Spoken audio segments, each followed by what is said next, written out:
안녕하세요. 다음교육에서 수학을 가르치고 있는 수학 강사 김도현입니다. 오늘은 세종고에서 24학년도 1학년 시험이 어떻게 나왔는지, 그리고 어떤 경향성을 띠고 있고 아이들이 25학년도에는 어떤 식으로 준비해야 되는지, 어떻게 준비하면 좋을지 이런 내용에 관해서 촬영을 시작했고요. 자, 1년을 되돌아봤을 때 세종고에 어떤 특징이 있었는지 먼저 간략하게 한 줄로 요약하자면 출제 방향성의 변화가 거의 없고 성실함과 꼼꼼함에 따른 점수를 받는 시험이라고 저는 생각이 듭니다. 23년도 시험과 비교했을 때 출제 방향성의 변화가 거의 없다고 저는 생각이 들었고요. 그리고 아이들이 얼마나 문제에 대한 연습과 개념에 대한 이해, 적용이 확실하게 이루어졌는지에 따라서 아이들이 성실함에 따른 점수를 받는 시험이었다고 저는 생각이 듭니다. 자, 시험은 어떻게 나왔는지 확인해 보시면 23학년도 2학기 중간에는 19문제가 출제되었습니다. 그리고 2학기 기말에는 20문항으로 한 문항이 늘었었는데 작년도 24학년도 같은 경우에는 1, 2학기 통틀어서 총 19문제 계속 유지하는 현상을 보였습니다. 내년에도 상황에 따라서 변화는 가능하지만 사실상 세종고 수학시험 문제 같은 경우에는 19문제 아니면 20문제로 구성되는 형태를 매번 띄고 있어서 변화하더라도 20문제를 변화하거나 아니면 유지한다면 19문항으로 유지하는 문제수가 될 것 같고요. 밑에 적어놓은 서술형 문제의 중요성, 이 부분이 정말 중요한 부분이라고 저는 생각이 듭니다. 객관식 17문항, 객관식 10문항, 18문항. 그치만 서술형은 2문항밖에 안 됩니다.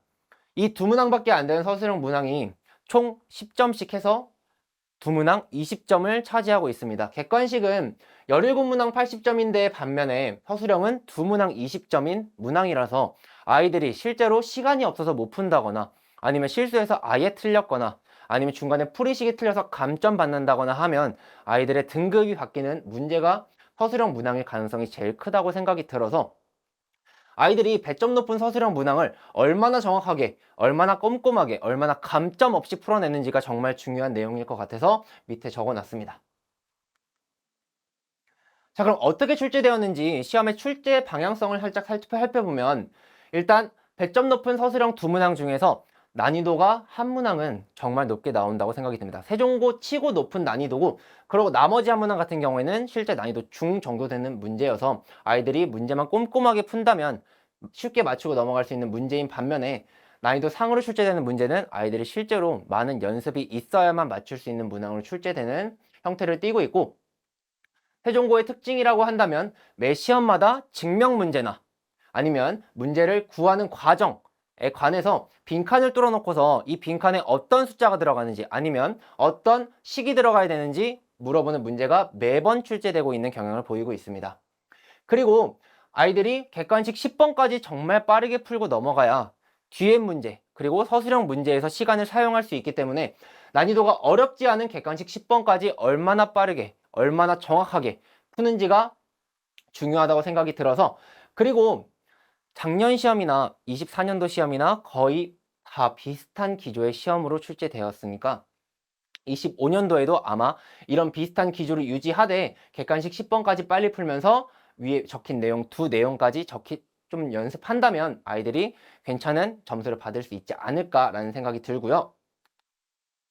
자, 그럼 마지막으로 시험의 경향성은 어떻게 출제되는지 보면 아이들이 실제 22년도, 23년도, 24년도 기출문제 몇 번만 본다면 단원별로 어떻게 출제되고 어떤 난이도를 띠고 있는지 충분히 파악할 수 있다고 해서 위에 첫 줄을 적어놨고 두 번째 줄 보시면 24년도에 부교재로 올림포스가 지정이 되었었는데 부교재 유사문항 얼마나 정확하게 풀어봤고 그리고 부교재 변형문항까지 얼마나 정확하게 풀어봤는지가 시험의 경향성이 될 것 같습니다. 그리고 마지막으로 앞서 계속 말씀드렸던 서술형 문항에서 얼마나 감점 없이 정확하게 푸는지가 정말 중요한 요소 중에 하나라고 저는 생각이 듭니다. 자, 그래서 아이들이 긴 겨울방학 동안 어떻게 25학년도 시험을 준비해야 되는지 간단하게 정리를 해봤는데 아직 부교재가 정해지지 않았기 때문에 시중 문제집 비스텝 정도 난이도는 무조건 아이들이 다 풀고 학교에 들어가야 된다고 저는 생각이 듭니다. 비스텝 난이도에서 아이들이 얼마나 정확하게 접근하고 얼마나 다양하게 문제를 풀어낼 수 있는지가 긴 겨울방학 준비해야 되는 필수 요소 중에 하나로 저는 생각이 들고요. 그리고 그런 문제들을 풀 때 아이들이 문제를 실제로 암기해서 푸는 친구들이 정말 많습니다. 저희 반에도 그런 친구들이 있어서 제가 다 바꿔놓은 상태인데, 문제를 암기해서 푸는 게 아니라 개념을 통해서 개념을 어떻게 응용하고 어떻게 적용하는지가 정말 중요하다고 저는 생각이 들어서 두 번째 줄에 적어놨었고, 마지막에 적혀있는 앞에서 계속 말씀드렸던 내용, 서술형에서 감점 없는 풀이를 위해서 아이들이 꼼꼼하게 푸는 연습까지 긴 겨울방학 동안 이뤄줘야 될 필수적인 요소라고 저는 생각이 듭니다.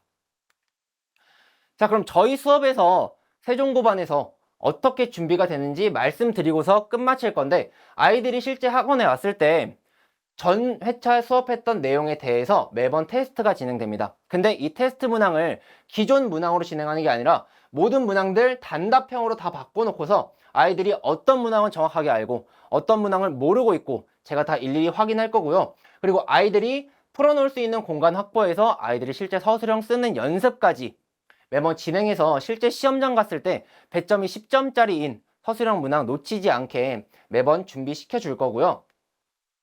그리고 학생별로 약한 유형이 있고 더 풀어보고 싶은 유형이 다 다릅니다. 그래서 저희 반 같은 경우에는 아이들이 개별적으로 확인했을 때 어떤 유형이 약한지 일일이 확인해서 개별적으로 취약 정리가 배부되고 개별적으로 조금 더 풀어보고 싶은 내용, 아니면 내가 이 단이 조금 약한 것 같다고 생각 드는 내용에 대해서 추가 문항 배부하니까 아이들이 개별적으로 본인이 원하는 문제랑 본인이 조금 많이 틀렸던 유형에 대해서 대비가 이루어지는 반이라고 보시면 될 것 같습니다. 그리고 제가 생각하는 저희 반의 강점인데요. 저는 아이들과 매번 카톡으로 과제를 주고받고 아이들의 질문을 받아줍니다. 근데 그 질문을 받아줄 때 아이들이 질문한 내용에 대해서 바로 답을 내주는 게 아니라 아이들이 어떻게 풀었는데 이 풀었던 문항에 대해서 이 뒤에 어떤 개념을 활용해야 되고 어떤 개념을 적용해야 되는지 그 부분에 대한 힌트를 주고 나서 아이들이 실제로 한 번 더 접근하게 만드는 과제를 내주고 아이들과 개별 관리가 진행돼서 실제로 개별적인 관리가 아이들한테 정말 많은, 정말 좋은 요소를 끼치고 있다고 들어서 아이들이 매번 많이 활용하고 있는 좋은 부분 중에 하나인 것 같아서 저희 반의 강점이라고 생각되는 부분 중에 하나인 것 같습니다. 세종고 내신 대비반 같은 경우에는 3월 첫 주에 개강하고요. 이번 겨울방학 같은 경우에는 매주 월수금에 공통수학 1, 2 특강으로 찾아뵙고 있으니까 많은 관심 가져주시면 감사할 것 같습니다. 감사합니다.